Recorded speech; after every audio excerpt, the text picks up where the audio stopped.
This is Explosion Network's Fast and Furious podcast, and we don't have friends. We have family. Oh, it's been a while since I said that one, eh? Each week in the lead up to Fast and Furious 9, we shall be cracking the crane to discuss the film's characters, music, and more of the Fast saga. My name's Dylan Blight, and joining me for this Redux intro episode segment thing, Ashley Holdway. Hey, John, excited to be here to hear how it was all an accident. Han's death, you know, that's the bit we're still doing, right? Yeah, well, yeah, sure. I know it's been a while. So, all right. So here's setting this up. If you did listen to, it's about family when it released. Thank you. Thank you. When was it? When that would have been like February through to whenever, or like roughly around that, right? I don't know. Can I bring up my phone here real quickly? I'll quickly find this. Just go. So it started airing in March, 19th of March. It ended 14th of May. 9 episodes of the series, right?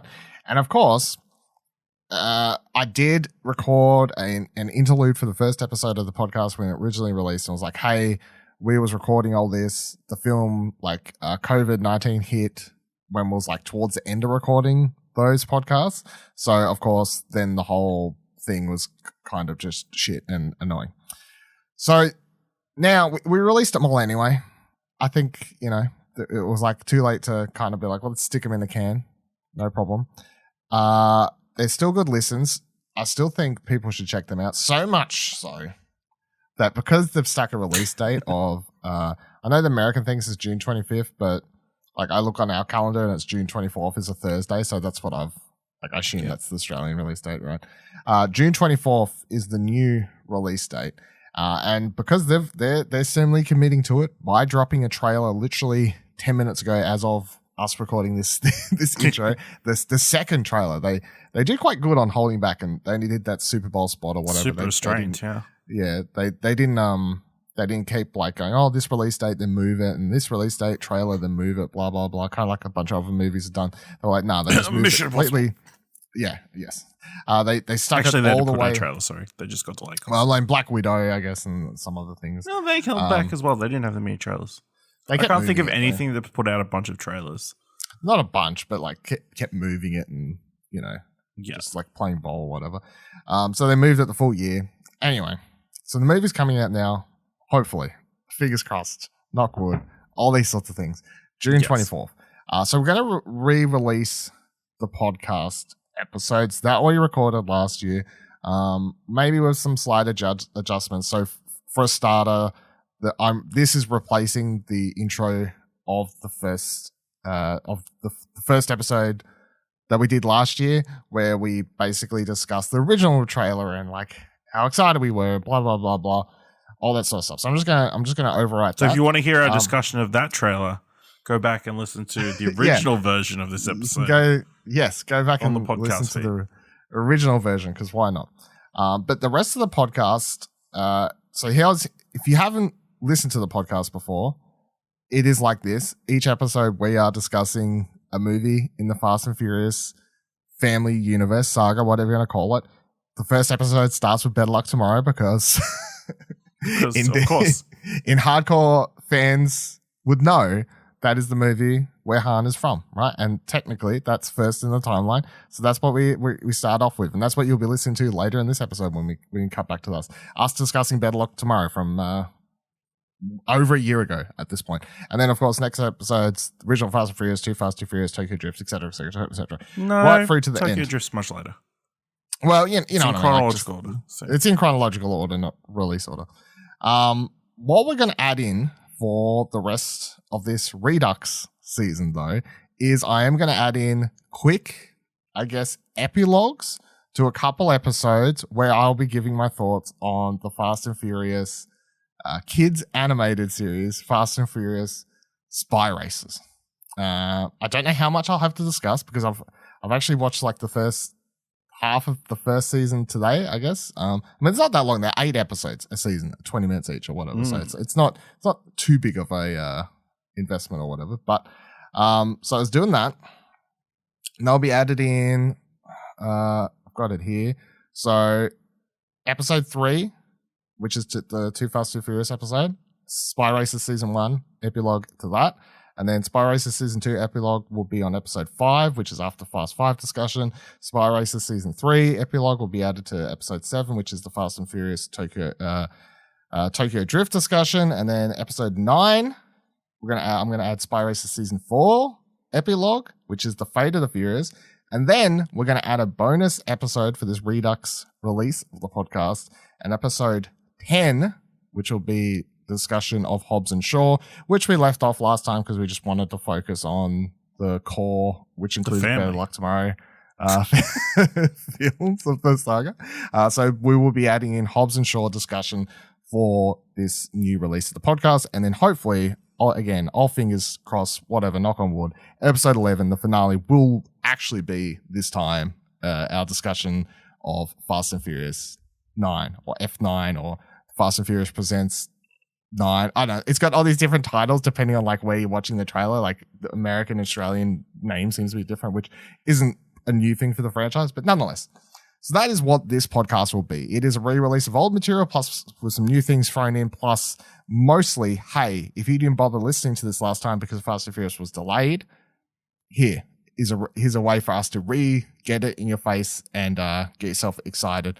And the podcast was pretty good. I feel like we had a lot of good discussions, and it wasn't like there's an even mix of me being the super fanboy and you and Karin, who's not here for this new recording session, or just this little bit, but use up the super hardcore fanboys. We enjoy the film, so there's a nice mix of discussion and stuff. Yes, right.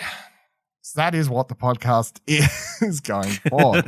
Let's talk a little bit about, before we head into what was already recorded, let's talk a little bit about the trailer that just dropped. So they dropped a 3-minute something or other trailer. 3 minutes 20. Trailer 2, official trailer 2 for F9. How are you feeling watching this trailer, Ash? What are your thoughts on the trailer, and how are you feeling about F9 now that we finally got a release date, or has the delay burnt you out, or has this new trailer reignited excitement? I mean, I think it's hard not to get excited because we're getting more movies in cinemas, which is a good start. We're getting the F9, and this trailer was bonkers, to be perfectly honest. We all thought Dom driving off off the side of a cliff with just a rope attached to his car was going to be the craziest thing in this film. No. Magnets. No. Rockets. Actual rockets.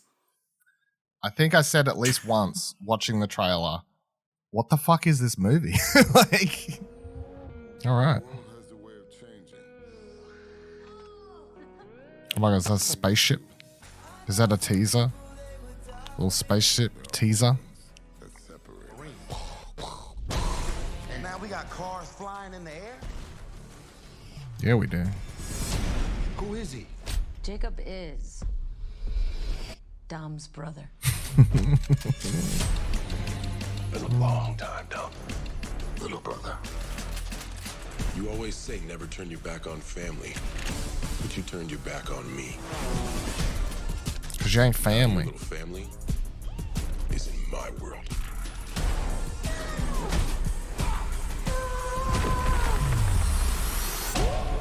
Are you ready? Dom's literally just a superhero. Brother against brother. This should be interesting. Tarzan, John Cena. But could you kill him? No white flag and no treaty. We got the product. We got the tools. We supposed Man, what the fuck is this movie?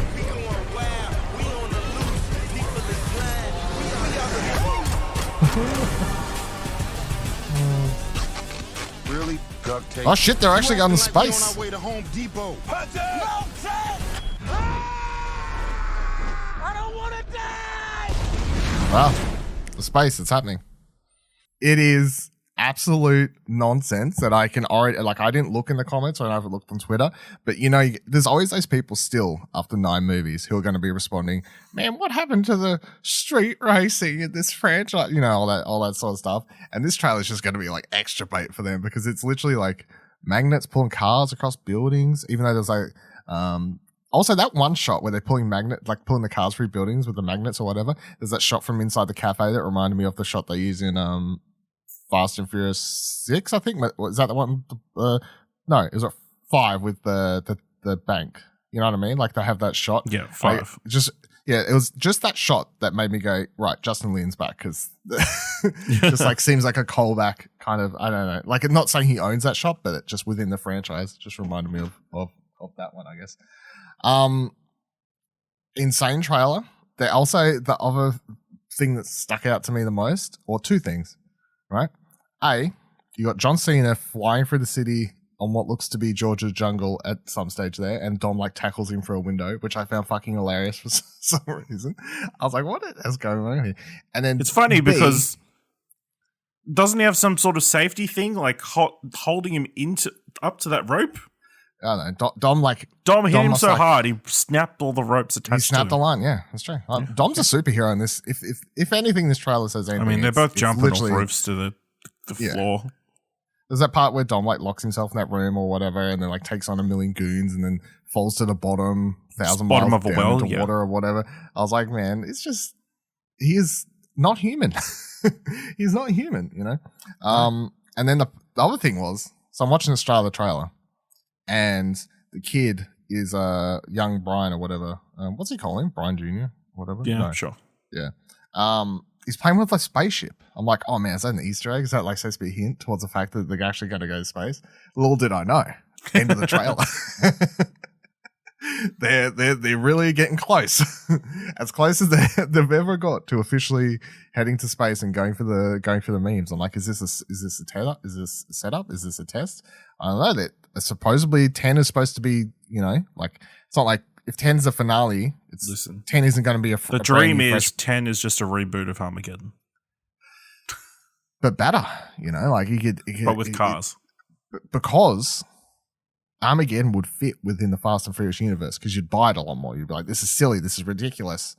Perfect. Whereas Armageddon, you're like, this is a movie that's trying to take itself seriously. So you're like, no, this isn't working for me. You know, this one will work a lot better.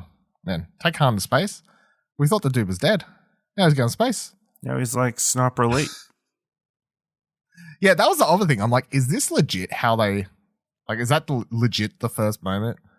Did she notice him from 50 meters away in a darkened window? No, I don't think so. You know the other thing? I will say I'm grateful that we got the first trailer first. Imagine if this is how you found out. The reveal. Yeah. See, that would have been bad marketing. No. The way they revealed him in the original trailer was way, way, way cooler. A big reveal. He has a lot of cool moments in this though. Like, and I mean, straight up kind of hinted. Hey, when he sends that guy off. Yeah, and he says it's good to be back. Murder him, motherfuckers. Killing people. You know, loves it. You know, if you watch next week, he knows all about killing people. To a degree, though, I know like a lot of the main focus of the movie is obviously on Dom and his brother and the continuing story of, I guess, Cypher and Charlize Theron's character or whatever the hell's going on there. But there is just definitely a lot of like one-liners and bits and even the promotional material where it's very much like, you know, they heard the complaints about Han, and I know, you know, Justin Lin definitely did because it's on record he wasn't happy about how Han did. And, you know, there's certain parts in the trailer and stuff where you can tell it's like, we know people are going to love that he's back. And yes, I'm very much loving that Han is back. I can't imagine this movie without Han. You know, maybe that's what was missing from 8. You know, I needed Han. Maybe that would have made it better. Maybe. It would have been an improvement from what 8 was. I don't know. Any other bits in the trailer that stood out for you? Helen Mirren getting to drive. Oh, fuck yeah. pulling a full spin, whatever the hell's going on. Give us a whole chase sequence with Helen Mirren. That's something I want. I mean, that's kind of what you're getting, I guess, is what it looked like, right? She was doing like a full, thing. Yeah. She was like running away from bad guys. What's a fake? What's her name? Yeah, that's what I was trying to look up quickly. Ramsey, right? That was the other thing I was thinking. Ramsey, they have that whole part where she's like, by the way, guys, I don't actually know how to drive. And weirdly, it was one of those scenes where my brain goes, oh, she doesn't. She doesn't. She's like part of the crew one that actually doesn't drive. I kind of wish they'd had saved that for the film. Maybe? I feel like that would have gotten a massive pop. Maybe you'll forget about it, or maybe not everyone watched the trailer. You know what I mean? Like sometimes the lines are just as funny within the proper context. Yeah. You know, one thing I'm surprised, 3-minute 20 trailer. I'm thinking, man, they must be showing a lot. This trailer didn't actually show too much more than we already knew, especially since a lot of the trailer focuses on one action scene involving that. I don't know, It's the centipede truck? magnet cars and the Yes. the centipede truck. Yes, and it's like a lot, and pretty much nearly all of the trailer seems to be from that scene of the movie. Like a majority of it seems to be from that. They've just chopped it around and like switched the timeline of the scenes and stuff like that. That's a lot of the trailer. So you're not having a lot spoiled here, which I was actually surprised given, 3 minutes 20. And I was definitely also surprised not to see in a trailer this long, not a single other shot of Sean, even though we got that one shot in the first trailer. We got one shot at the start. What, was he right at the start? Okay, I must have Is it blinked the and missed him. so there's a barbecue sequence that I'm pretty sure is going to be the actual ending of the film. See, I and they saw show- Earl. Sean's standing right next to her. I must have been focused. Yeah, I did not notice this, but See, blink and miss. you know where your eye goes to. Yeah, I was looking out. But I'm surprised. Yeah, I don't know. I was kind of expecting to see more of him, I guess, but that's fine. Was Twinkie there? Because I felt like he was. I haven't actually watched it back because we jumped straight on Twinkie. Bow Wow's character, because I don't recall him being confirmed or in the first trailer. Well, go to 10 seconds into the trailer. Okay, let's have a live look-see here. See what's happening here. Let's go back 2 seconds here. All right, we're doing. It is Bow Wow. He's there? Yeah, there you go. See, I thought he was. Yeah. So I don't recall Bow Wow being confirmed, and I don't recall seeing Bow Wow last time. And everyone was like, "Man, is Bow Wow going to come back for this one?" But that's really cool that he's back. Yeah. There you go. So you got the full. Oh yeah, fuck yeah, that's a great shot. I'm screenshotting this shit right now. I'm going to tweet this shit out. That's great. That is the full. That Go right like there, that that tweet. shot. Yeah, I'm going to tweet this shit in a second because that there, unlike the first trailer, that is the full Tokyo Drift. Oh, I guess missing one character, like one main character. We know who's. From that one shot. His girlfriend. Oh yeah. They probably broke up. Yeah, I mean, they can, you know what I mean, but like, if she was there, then you would have had like the full, like, I guess, core Cast, Tokyo yeah. Drift cast. But you've got the main guy, I guess, cast. There, So do you all think accounted. they pick them up when they're in Tokyo or wherever they're running themselves around to? Yeah, I don't know. It's just there's a lot of questions because all the questions around Han, I think. It's the most interesting element of this. It's like, where's he Yeah, I been? know. How did he survive? It's like, did they know that Han was? Yes. Did they know? Are they in? Are they in on Are this? they in? And they're Are they like, in on yeah, what's you going? can go snipe people. This is our I mean, new it's life. possible. It's possible because if He's Han paying turns off back up and then he's like, paying off a debt to the Yakuza. unless they're gonna say like Han turns up and then they're like, man, we should probably go tell your friends because they've been like sad as fuck for like 10 years. However long, He, Like, we should he go also tell had amnesia Yeah. this entire time.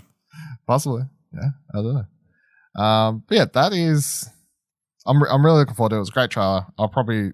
Who am I saying? Probably. I will watch it again tomorrow. I'll watch it. I'll watch it on my computer. I'll do the thing where I'm like, "Fuck, man!" It'll hit that time. I'll go put it on the big TV and need to watch it tomorrow. Really enjoy it. So I'm super pumped. Of course, super pumped last year. I'm super pumped to be watching Fast and Furious F9, whatever the hell it's called. This year, I'm. Hopefully. Please, no more delays. I mean, look, at this stage, if they like do the whole thing where they move it by a week or they move it by a month, it's like whatever. Like if they moved it by, like I don't want them to, but if they move it by a month, I'll be like, just Why? like if that's just why, but also like just Also, put bloody it the fuck Americans. out. Bloody yeah, I know. Right, fuck COVID and everything else, but Also, it's. I just looked at again at that screenshot of the three guys together. They're all holding Coronas, which is kind of yeah, they are. Yeah, they fucking are. Gotta be to drink. I mean, By the way, in the intro, the prelude I recorded that I'm going to cut for this Redux episode, the one that I originally recorded for the original release of the podcast, I did mention that when I intro the show every week and say cracking a Corona, that's not a joke about COVID. a Corona beer. Yeah, it's a Corona beer. the drink of Dom and the Fast family, and I enjoy Corona myself. So, all right. Anyway, we're gonna switch it on over now. Of course, listen to, subscribe, and check out the rest of the show. I hope, of course, there's going to be some things. I mean, there was in the original release anyway, because we was talking about like the movies coming up right around the corner, which I guess it kind of is now. Like maybe it's better to listen to it now. We're back in business, so yeah, maybe the podcast will work better now. So, hope you enjoy the podcast. We're going to flick on over to us discussing Better Luck. Actually, no. This discussion is going to start with us talking about just how we feel about the Fast and Furious. Ash, Kieran, and myself just talking about how we feel about Fast and Furious for like 5 minutes or whatever it is, and like just our general fandom levels. And then we're going to be discussing Bad Luck tomorrow, and that's going to be the rest of it for this week's episode. Next week, we're discussing Fast and Furious, original movie, and so on and so forth. Check out the podcast. Please stick around. Have a great time.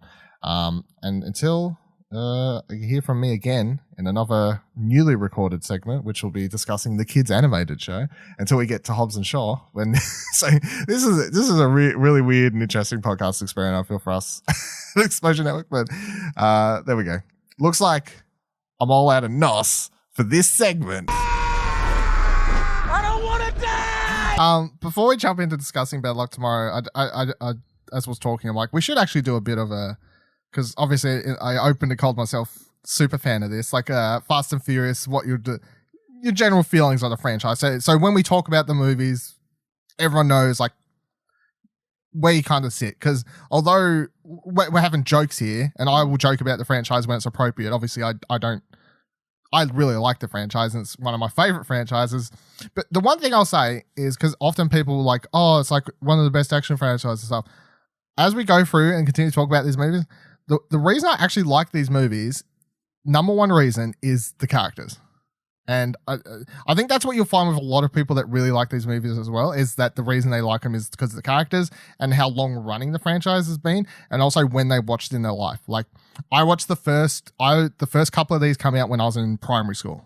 I've been watching these since I was like 11, So like, I think it's one of those things where you gotta put it into perspective. It's like it's like a franchise that's been in my life since I was super, super young. And there are some other things I'll tie into that as we get to certain movies for stories and stuff like that. But although there's some of the movies I don't like, and others I think are way better than others, and I think I can be critical when I need to be. Like, I reviewed Fate of the Furious for the website, of course, explosionnetwork.com. I gave it like a 6, I think. So I'm not like I'm not blinders on for the franchise. You know what I mean?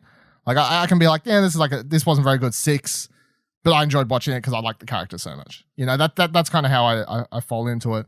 And I definitely don't feel like they should be winning any Oscars anytime soon. I just enjoy the characters, and I enjoy being in the world, the music, everything that's happening, and I really like these movies. Kieran, how would you say your Fast and Furious? I am the middle of the road here. Like, I really enjoyed the early movies of the franchise. I really was into them. I'd watch them. I think towards the later half, like, I still haven't seen Fate of the Furious.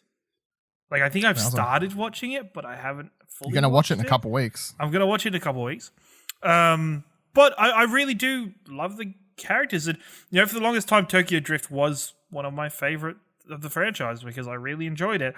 And then I grew older, and then I realized how terrible the lead actor is. And I was like, yeah, but then there's Han, and Han's amazing. So, let's keep going. Yes. I think it's one of those things where, having taken a decent step back from it, not seeing Fate of the Furious, it's super interesting coming back and looking at the whole saga as more of a whole now, and seeing how far it's come. Like, when we watch Fast and Furious in like a week, I will definitely be feeling a lot more nostalgic about it. I think I'm excited to see where these characters started off. And looking forward to seeing that more. And I think I'm even more interested after you brought up Bad Luck Tomorrow, because it was something I'd never heard of. And as we'll discuss later, my feelings on it changed very much throughout watching it. So, yeah, I'm the middle of the road here between you and Ashley. Ash. I would say I'm a casual fan. I like them. They're pretty good. I remember seeing Fast and Furious 2. No, Too Fast, Too Furious. Too Fast, Too Furious. In cinemas So, it just shows my age. And Yep, certainly does. I will say, key point about me, I have not seen Tokyo Drift, so we'll be seeing that for the first time in 20 weeks or whenever that comes out. Yeah, he's seen all of them but Tokyo Drift. And to me, Tokyo Drift is kind of like this glue between like the whole thing. It's weirdly. like when you first meet Han and everything. Like you can't like Han does a lot in that movie that you're like, wow, this guy is great. I hopefully, even though they killed him off in this movie, I hope they find a way of bringing him back in a different movie later. I'll save it for Tokyo Drift. I'll start drilling on things. I'm looking forward to seeing Han die several times, completely by accident. Several times, and on purpose, and apparently not properly. But we now got his hair burnt off. Han is now bulletproof. There's no way they ever kill Han again in this series. You think that isn't a clone that's going to turn on them as soon as this thing is over? All right, calm down. It's not Star Wars. Both Han and Letty.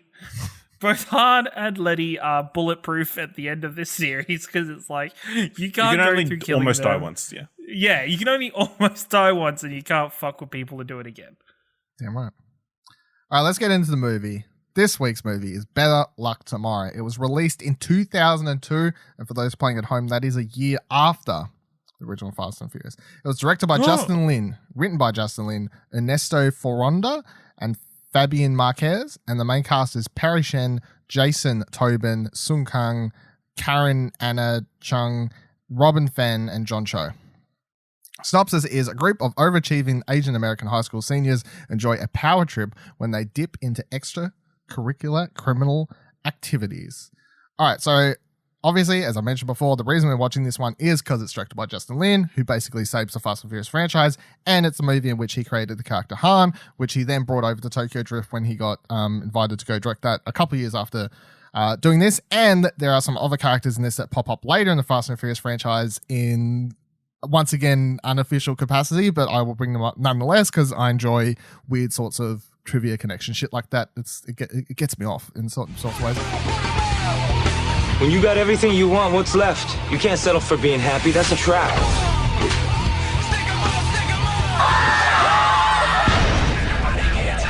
Study hard.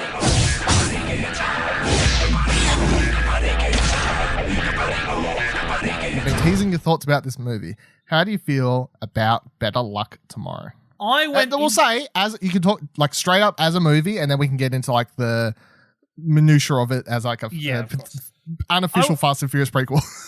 I will say, going into this movie, and I had never heard of this movie until you told us about it when we were doing the prep for this show, and I was like, fuck off, Dylan. As if this is actually going to fit into fucking the Fast and Furious series. This is going to be some long form, like, hidden kind of messages connection that some Fast and Furious fan has done, and somebody's connected it all up in some long way. And then I got to like maybe the first time you see Han, and I started going, holy fuck, this actually connects. Like, I could actually see this being his life prior to everything else in the fucking movies. Like, yeah, I'm like, this is okay. That's definitely Han, and they called him Han. I was like, fuck, all right. And then I had remembered reading the fucking behind the scenes spoilers, reading the document that Dylan's done for this, has answered one of my other questions, because I was very confused with Virgil's character, because I was like, wait, you're an actor in like at least Tokyo Drift, and then I saw him in the trailer for Fast 9. I was like, wait, what the hell? And Dylan, well, I'm sure I'll explain it later on. I'm watching it more and more. It was something that I didn't know what the hell I was really getting into. Like, no matter, like, even that synopsis that you've just read out, I don't think explains the movie that well, because there's just that much like depth to it, and I think the character relationship building is so much fun and so interesting to see. It's very like this movie and the next movie that we watch both have moments in them, I feel, where I sat there and went, fuck, this is so 2000s. Like, this is so 2000s. Like, holy shit. But yeah, I actually really enjoyed it. I thought it was fun. Ash, how do you feel about this movie? Yeah, it was pretty good. It was pretty enjoyable. It definitely feels like a lot of those films around that time, like emulating like Scorsese and that kind of thing, like a gangster-esque film, but like set in modern day. Yeah, it was fun seeing all the like people pop up. Obviously, John Cho is another big actor out of this. Yeah.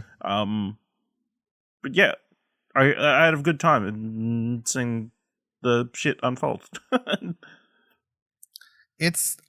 I think this movie, I really like this movie, like just as a movie, like separating the Fast and Furious connection type stuff. In a lot of ways, I think this movie is highly underrated, and it was like sort of ahead of its time. Like, in fact, someone wrote an article like year and a half, 2 years ago. No, when did that marriage one come out? Big Asian Marriage or whatever the fuck it was. Crazy Rich Asians. Crazy Rich Asians. When did that come out? 2 years ago? Yeah. Something like that? Yeah. Someone wrote, when that came out like 2 years ago, someone wrote a really good article I remember seeing at the time. And I was like, yes, this is great. And it was like titled about how Better Luck Tomorrow was so ahead of its time. If it come out now, if Better Luck Tomorrow had come out now-ish, it would have been like Crazy Rich Asian popularity for is it our times. The Atlantics? How Better Luck Tomorrow argued for its existence 15 years ago? Yeah, that sounds about right. From a couple of years ago or something like that. Yeah. Yeah. Was it what was that? The Atlantic. Atlantic. Okay. Yeah. That was a really good article because they talk, and it is true because like this movie came out in 2002, right? And it's an all Asian cast, but it's not like probably, but it's not trying to tell even think about The Farewell, right? Think about The Farewell. It's not trying to tell a stereotypical immigration story or a stereotypical story. It's about Asian Americans. It's not like, oh, here's some, story about the immigration or anything like that. It's just like, here's a story about straight up Asian American characters. That's it, And in a lot of ways, I think it's quite ahead of its time. You definitely hadn't seen a movie like this. I hadn't seen a full Asian cast movie like this when I watched this because I watched this when I was in high school or whatever. Yeah, definitely not. So yeah, in a lot of ways, I think it's really underrated and really ahead of its time. Obviously, there's some budget constraints. It was, it's an indie movie basically, so it's like MTV Films. You're not getting much over there. They're producing Jackass for more money than this. So, and yeah, John Cho in this and whatever else stands out as the big ones and whatever. And the crime stuff I find quite interesting. It's got really interesting characters and bits and pieces. And I can watch it, enjoy it for that factor. But yeah, the Han element obviously is the reason I watched it originally. Because I remember the reason I tracked down the movie is when Tokyo Drift came out. When Tokyo Drift came out, I was already getting into like watching heaps of movies because that came out when I was in high school. And what I would do back then, which is what I kind of do now, which is whenever I watch a movie from a director I don't know and I really like the movie and I really like Tokyo Drift, it's straight away to like, what else has this person done? And I saw they'd done Better Luck Tomorrow. And I clicked on Better Luck Tomorrow and I saw the same actor said Han. I'm like, what? Let me track down said movie. And I literally brought this from my local DVD store. I can't remember which one back in the day, but I walked in and brought this. I guarantee you today, if you tried to find this on DVD, it would be a fucking struggle to track down, I reckon. So it's not streamed anywhere, so it's a rarity. So let's talk about the family. So each week I want to talk about the characters that introduce film by film and then any big updates to the quote unquote family of the Fast saga. So this film obviously introduces Han, and the most standout things for him here is compared to like Tokyo Drift, which is where most people see him for the first time, is obviously he's a lot younger here. He's a lot more aggressive and angry. And he also smokes. And the great tie-in for the smoking thing is if you notice in the Fast movies, he's always eating, and that's like a thing where he quits smoking, but then he's always eating to, like as a replacement for the smoking. Stop the cravings. So that's like a story beat they wrote for his character in the following movies, and I appreciate these little details with such gratitude. I love stuff like that. It's like because it just means that Justin Lin and Sung Kang had this like they discussed his character to a level that a lot of people don't think they would for a stupid action movie. You know what I mean? Like, he's doing this. It's the same character. Just be eating all the time. Just be snacking all the time. You've quit smoking, so that's great. But yeah, any other thoughts on Han in this movie? Like, like if this was the first movie you see Han in, because obviously Ash hasn't watched Tokyo Drift yet. Seeing Han in this movie first, would you say he's an interesting character, or would you be like, whatever? Yeah, I mean, he's fine. I mean, he's not he's not the protagonist. So, I mean, it's hard to say he's through the lens of whatever Ben decides to show you. But he has his moments, especially towards the end. But then you get a scene of him beating his friend with his belt, and it's like, okay, that's more aggressive than I remember you ever being in the Fast films. Yeah, we got kicked out of the school. And then the other character that's introduced here, unofficial capacity. This one's a bit of a stretch. This one's a little bit of a stretch. It's not a stretch when we're already talking about Better Luck Tomorrow in a Fast and Furious podcast. Is the character called Virgil? So Virgil's the one in the movie who's a bit off kilter. I guess is he's the one who takes a gun to a prostitute fight. What? A prostitute fight? I guess she did say she wanted it rough, so yeah. I mean, he's that character, right? So Virgil. But in that same actor appears as a character in the Fast saga as a character called Earl. Now, if you say him Virgil and Earl, they sound sort of similar, right? No, now not at all. They do. They're changes. Both got L's. So he's in Tokyo Drift, and he's one of Han's buddies. And then he's also in the latest trailer for F9. He's the dude talking about putting the rocket on the car. There's too much different characters. Like, they're too different. No. But, so yeah. this one is a stretch, but I want to give you my unofficial fanfic. So my unofficial fanfic because I want to do some of this between episodes because it's fun. So my unofficial fanfic from Better Luck Tomorrow to Tokyo Drift. To Tokyo Drift to Fast Forward, whatever you have to do it. At the end of this movie, I feel like Han and Virgil just go on the run. Like, I feel like the cops, obviously, I feel like Virgil wakes up and that they just take off. For me, I think towards the end of the movie, I think everything that happened hit Han the most from this movie, considering, he's not a character that we get. He's very cool-headed most of the time, except for when he's beating the crap out of somebody, and almost very silent. You don't get much character build, but then that final moment when you see him getting his picture taken and he shaved his head, and him dealing with the death of John Cho's character, I just don't like the murder or watching that happen. It seems to me that he's the one that's most impacted by the whole thing. For me, I would see him bailing by himself. Cousin or whatever. Yeah, but to me, it screams that he would bail by himself, that he wouldn't take Virgil with him. I don't know. He would because he's family. Well, I mean, if we're going on this stupid fan fiction theory, maybe when Virgil shot himself in the head, he did some sort of brain damage that completely wiped his personality, and that's why he acts differently in the subsequent films and answers to a different name. Or I guess he could change his name for legal reasons, hiding purposes. Yeah. But then he becomes smart enough to later on attach a rocket to bullets. He's really smart. No, he's can really do smart things to your brain. He is very smart. Yeah, he's very smart. He's shown to be smarter than Ben. He just acts the dumbest. Like, him and Ben have the trivia thing, and Virgil's actually beating him. So you got to remember that although you got to remember that although Virgil seems like a douche and he seems like this dumb sort of idiot type, he's actually in the he's intellectually smart. Yeah, he's intellectually very smart, and that's what they all are. Like, they're all in their trivia, whatever thing, whatever that's called, school project thing, decathlon. Yeah. And Virgil's part of that. So he is a smart dude.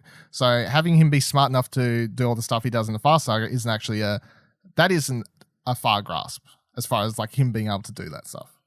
That's not a far grasp.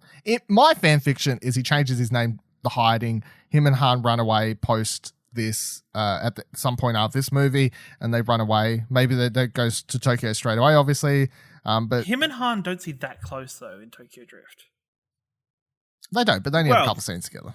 I mean, I haven't seen Tokyo Drift, but I assume they were separated in the time before Tokyo Drift because he's with Toretto and all that during that period. Toretto, yeah. So he probably just hides his cousin or something. Or maybe his cousin went to Tokyo and he bummed around. He bummed around potentially. I don't know. Potential. I have some sort of fan fiction happening there though. That's fun. All right, so each episode I want us to pick a favorite line of dialogue because the Fast Saga is known for some of the cheesiest but fun delivering dialogue. Obviously, Better Luck Tomorrow doesn't have the stuff that we'll get to later weeks, but still want to keep it up. My pick for this movie is the line from Stephanie's character near the end of the movie because I think it kind of sums up the whole movie as a whole, which is, you know how you make decisions that lead to other decisions, but you don't remember why you made those decisions in the first place? Because I think when you finally get to that in the end of the movie, it just summarizes the whole. It's like, what is Ben is literally just like, yep. Because like that is his entire year in this movie. It's like he made one slight decision to do this, the stupid thing at the electronics store, which led to this other thing, which led to them doing bigger things, the bigger things, which led to them fucking killing someone. You know, so I really like that line because it's actually quite good in general. I think so. I enjoy that one. Ash, if you had to pick one line for this movie, piece of dialogue, it'd be this exchange. Steve says, "Are you happy?" Ben says, "I don't know." Steve says, "Fuck." That's the most truthful thing I've ever heard. With the delivery, fuck. Delivery truthfully. Yeah, great line. Karin, pick one line dialogue. Took both of the ones that I was going to say. I don't think anything else, like, as a single line stood out to me that much. And I think for this movie, I think is very different to the rest of them because obviously this movie, the quote is something very deep almost and very reflective on life. Whereas all of the other ones, I'm just going to be picking like very dumb and hilarious. Yeah. Just pick between me and Ash's then. Which one would you? I would go with yours, Dylan. Yours was my first choice. Because I'm sure there'll be other times when we'll probably just double up and that's fine. Yeah. Listen, my second choice, get the fuck off my car. Classic cinema dialogue. Yeah. And then each week we're going to be picking two favorite songs each from the soundtracks because to me, the Fast and Furious movies have throughout the entirety of my life been like big. The soundtracks have always been big parts of those movies, especially the earlier ones growing up. I was saying to Ash a couple of days ago, or I don't know, it might have been this morning actually, about how when Tokyo Drift came out, like literally everyone in my high school would just listen to that soundtrack nonstop, and all of the soundtracks were like that growing up. So I want to pick two songs each. I've made a mix on Spotify. You can find the link in the show description. We're going to be adding to those each week. If we pick the same songs, it's fine. It just means there'll only be less. That's fine. Don't change your picks per week just for the sake of it. And also, again, Better Luck Tomorrow very different to the rest of the movies. So I feel like some of the picks for this will help change up the pace of the soundtrack mix in the coming weeks. But that's fine. So my two picks are "Let's Run" by Le Tigre, and "Wannabe" from Crown on 45 are my two picks that I've chucked into the playlist here. Ash, what are your picks? Listen, I'm going to be honest. Mm-hmm. I wasn't paying much attention to the soundtrack or the music. There's heaps of music in this, though. No, I was because it's the first time I've watched it. I was so focused on the plot and that kind of thing. I didn't pick up anything, so I'm just going to randomly pick songs from the soundtrack credit. I'm going to go with. I'm going to go with Nicholas. "Blood on the Motorway" by DJ Shadow, and "Eskimo on Fire" by Versus. Sure. Karin. I actually listened to the soundtrack, so thank you, Dylan. Be proud of me. Thank you. I've got "Repeater" by Origami and "Hello, Hello, Hi" by Mario Hernandez. We had 0 double ups. That's crazy. All right, so that is 6 songs already into the playlist. Good job, good job, everyone. I'm looking forward to creating this playlist because in general, I like a lot of the music from these, and I've been listening to other people's I've been listening to, since this podcast idea came up, I've been listening to like a big shuffle of all the soundtracks to like get ahead on some of the other movies to help me pick my songs from. But yeah.